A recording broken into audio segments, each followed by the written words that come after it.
What is up, Flick Connection? This is Darren, here to help you get more out of movies, and today, with Deadpool 2 just about to come out, I want to talk all about the original Deadpool and really what makes that movie work so well.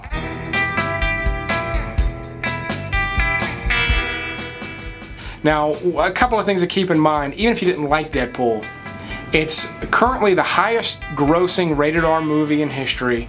And it's also the highest grossing X-Men movie in history. And the reason that second one is more significant than the first is because there are, when you count the Wolverine movies, we got 1, 2, 3, 4, 5, 6, 7, 8, not counting Logan. We've got 8, maybe more, but I'm counting 8 X-Men movies that are PG-13, spanning the course of about 15 plus years. They all made a lot of money. The fact that they're PG-13, more people can buy tickets. More people can see them. So PG-13s make more money. Deadpool counts as X-Men because X-Men are in it. When you count it that way, it's still, even at being rated R, made more than all of those movies. There's not one X-Men movie that made more money than Deadpool. So very, very significant milestones. I know the creators knew they had something special. And when I say creators, Ryan Reynolds is one of the creators. He's very, very responsible for not just movie getting made, but also its success. So he's lumped in with the creators. But one of the reasons it's successful is the story is simple. It's not too convoluted. There's a lot of characters, but there's not too many pivotal characters that you're needing to follow their story. There's just ancillary characters. So it's very simple. It's got a simple setup. It's executed. They set up your bad guy, your good guy. Not that I need all my movies to be that simple, but because it is that easy to follow, they're able to have fun in between, and things don't become so convoluted. And a good example of something being convoluted are the Avengers movies. There's so many characters, there's so many storylines going on.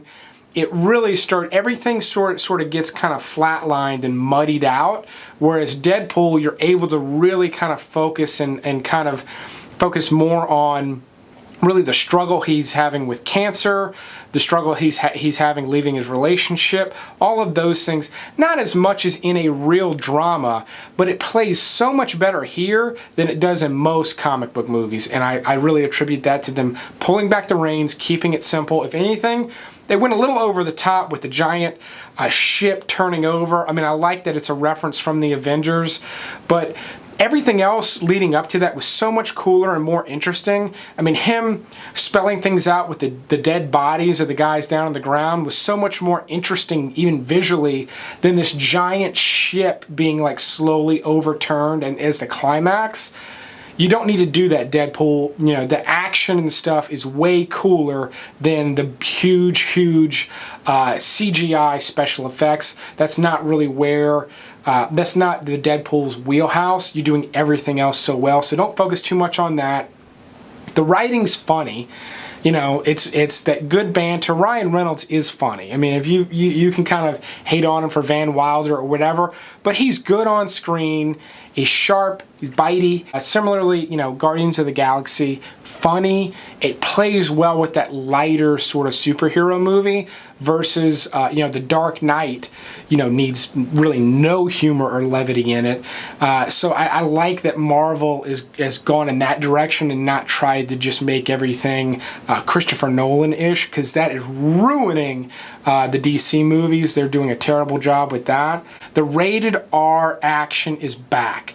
We went a long time. Now, they were making rated R action movies forever, but as far as like the really just good rated R action, it really ended with The Matrix. I mean, those movies were the last really big rated R action movies we had. You know, Die Hard is a good example of one of those classic movies, Predator, all of that. The problem is all of those franchises started going PG-13, and it just really waters it down. You know, you're seeing tons of people get shot and killed, and not that I gotta see the blood for like, because I just need to, but it doesn't make any sense to see a ton of people getting shot with no blood. It's just sort of like, I don't know, it's like you're watching something that's unfinished. Now that we're getting it back, Logan was fantastic from last year. It would not have been rated R had Deadpool not been as successful as it was. So, that's another reason to love Deadpool. I'm just glad we get those movies back. Because again, Predator, Robocop, there's so many good rated R action movies from the 80s and 90s that are bloody. And that's part of what makes them good. But just the realistic violence is what really makes it good. And I'm glad we're getting back to that. It's really a shame we went so long without it. I did a whole video essay on this once, man, it was like a good 10 months ago and nobody watched it, so I'll stop and spare you there. A couple of things I thought that were pretty cool about Deadpool is the taxi driver, Dupender, is actually named after a friend of Ryan Reynolds from elementary school. He's put it in an interview as just like a really cool guy who apparently died from a lightning strike. And yeah, that sounds like a joke, but it is not. That's a real thing that happened. So that character is kind of a tribute to just an old friend of his. The B. Arthur shirt, the Golden Girls shirt that he's wearing in the beginning before he becomes Deadpool, they had to pay $10,000 to get the rights to that image for the movie. So that's how movies are so expensive. Apparently, all that money went to charity. But in the Deadpool comics, it's not just like a funny hipster reference. In the Deadpool comics, Deadpool does have an infatuation with B. Arthur. So that is a reference and not just nothing. The name Deadpool, we know where it comes from in the movie, but the original creator has actually stated it actually comes from The Deadpool, which is a Dirty Harry movie. And the funny thing about that is that Dirty Harry movie, The Deadpool, Jim Carrey actually stars as the villain. If you've never seen it, check that one out, because that element is really kind of an odd. It's odd to see him as the bad guy. It's really weird. Ryan Reynolds has played Deadpool before. So if you remember, if you remember the original X-Men Origins Wolverine, so the first standalone Wolverine movie, the guy he fights at the end is Ryan Reynolds. He's got no shirt and he has no mouth. He just has skin over his mouth, and he's got two swords that come out of his arms. That was supposed to be Deadpool. They reinvented him for that movie. What they did, though, was they robbed him of the one thing that makes him Deadpool, which is his smart mouth. It's the stupidest thing, but luckily what they did in Deadpool is there's a line where he says, this is where everything started to go sideways. They actually showed that action figure sideways for just a minute, and then it ends up, it's one of his action figures. So that's kind of a cool reference, but Ryan Reynolds has been a comic book character 5 times. He was Deadpool before, Deadpool now. He was the Green Lantern. He was the Green Lantern. He was Hannibal King. I can't make my fourth finger go up. He was Hannibal King in Blade Trinity, and that is a Marvel character.